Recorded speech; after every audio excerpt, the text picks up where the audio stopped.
where he wanted everything to do something. Yeah. So he would start handing us things like turn it on. It's like, this is a block, it doesn't turn on, you know? Yeah. There's no turn on. And so we had to just completely get rid of him because we were seeing how it affected him. Wow. Yeah.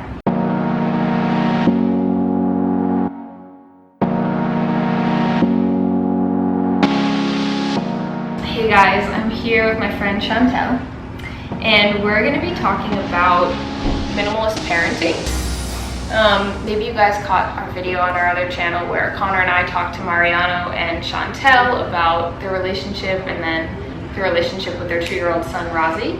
And so yeah, I think I'm going to dive a little deeper into kind of like what things look like for your minimalist life with Rahzi and Mariano. Yeah. Yeah, so I guess I can just start off with talking about one of my favorite topics is the idea of, I mean, I have a lot of favorite topics. Good. But my idea about like when a woman's pregnant and like all the things that she needs, yes. or how much money it yes. might be when you have a baby. Yes. So when I got pregnant, I didn't, even though like we were super not that well off financially, I never had that fear of not having enough, because I have this just innate knowledge that tells me that babies don't need that much. Right. And they really don't. And I have a 2-year-old now, and it's proven that to me, that they don't need a lot. And not that there's anything wrong with a bunch of things, but in my experience, having less really makes the whole parenting thing so much more fulfilling and so much less stressful. I love that. I think that a lot, while yes, parenting isn't an easy job, I think a lot of it we just bring upon ourselves because of the consumer culture that we live in. And so, yeah, I feel like I didn't want a lot of the normal things that you might see on a baby registry. I never had a desire to have a nursery.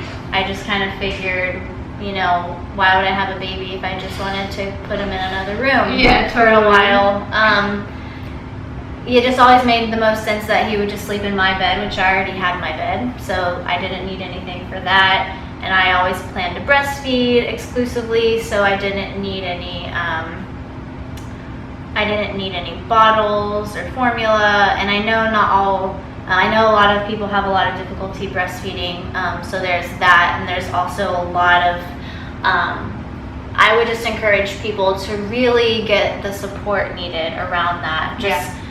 Definitely from the people in your life and from professionals. If you're having a hard time breastfeeding, it could really help a lot in having a successful outcome. Yeah, and just like we also really avoided, for minimalist reasons, but also just for our own philosophy, we also completely avoided bouncers, walkers, the baby saucers,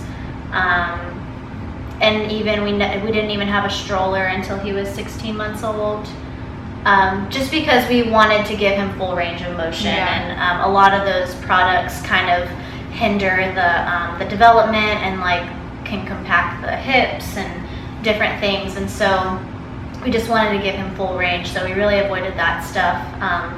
There's a really amazing book. Can I recommend? Yes, please. Am I talking too much? No, keep going. I'm really interested. Yeah, there's this really amazing book. It's called Simplistic Parenting or Simplicity Parenting. I think it's Simplistic Parenting.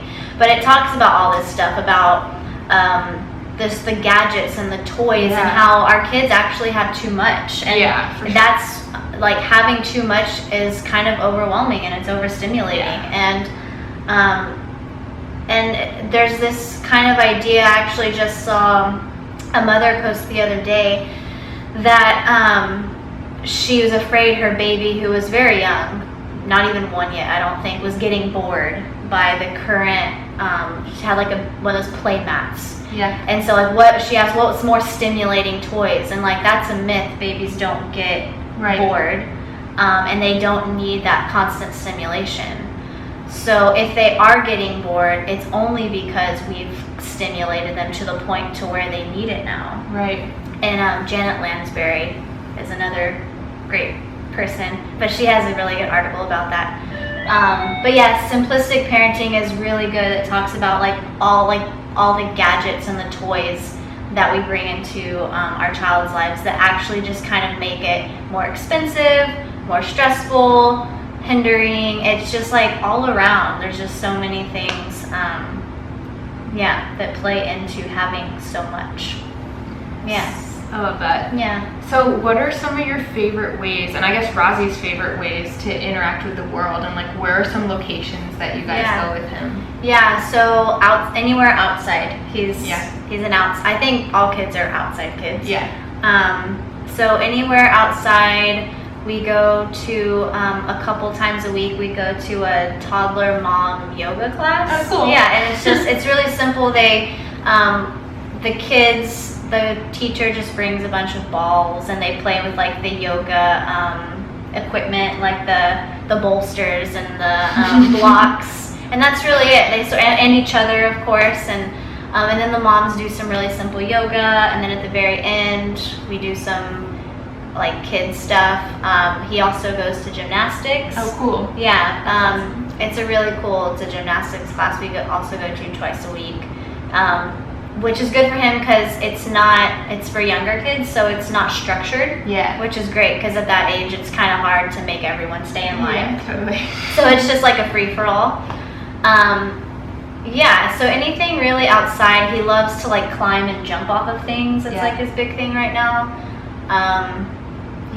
Simple stuff. I mean, for the longest, he just got some toys for his birthday, but before that, I mean, he was way more interested in being in the kitchen. He loves being in the sink and playing with all my like essential oil bottles and I never felt like actually we've been given like those plastic toys that make noise, and we have to eventually just get rid of them because it is too much. And he got to a point at one time where he wanted everything to do something. Yeah. So he would start handing us things like turn it on. It's like, this is a block, it doesn't turn on, you know? Yeah. There's no turn on. And so we had to just completely get rid of them because we were seeing how it affected him. Wow. Yeah. Wow. And so you guys eat like a pretty simple diet as well. How do you feel like that's played into keeping things minimalist for him? Yeah, that's a good question, actually, because I've written about this before and I forgot until you just asked me. Oh, cool. Yes. Yeah, I know. But Chantel's a really cool blog that I want to put up the link for. Cool. Yeah. So we eat a whole foods plant-based diet, and the way I think that plays into minimalism in a couple of ways is that eating is usually pretty simple. Like fruit is like nature's original fast food, right? You can just like peel a banana and you have your food. So in that sense, it's really easy to like just get out the door. And people are always wanting to know, what kind of snacks can I have for my kids? Like that's a big one. And fruit is just so easy and it's healthy. And so in that sense, it's definitely plays into our minimalist lifestyle. And also he's super healthy. He's like he doesn't ever get sick, so we don't ever go to the doctor. Yeah. And so when you're in the doctor a lot, you're spending a lot of your time there. And like for me, minimalism is a lot about having free time to do things that I like doing. And I do see, and so many things play into why kids are have a lot of sickness these days, like chronic ear stuff and asthma and allergies and developmental disorders and things like that. And I just think that the healthy diet really, if they're eating healthy, then their immune system is going to be good, and so you're going to spend more time playing and less time sick and at the doctor. Yeah. So yeah.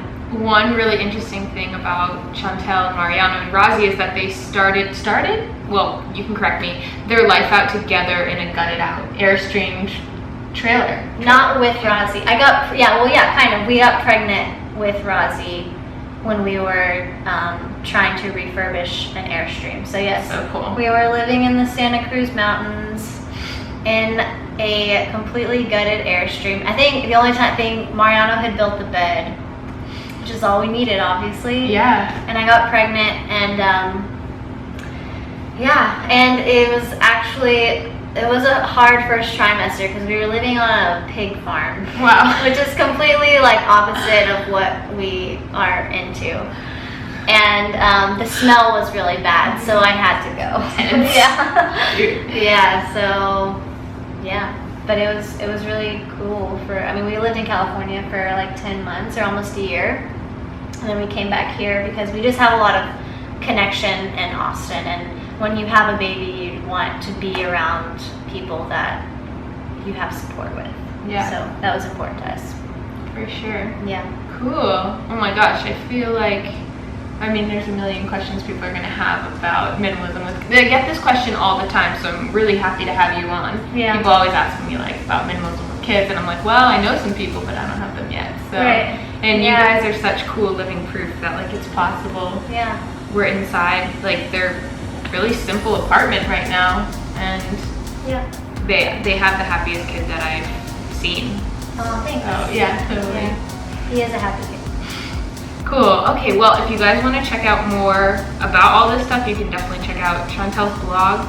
You can check out the other video that we did too on Conor's channel and my channel about Mariano and Chantel's relationship, and then your relationship with Rahzi.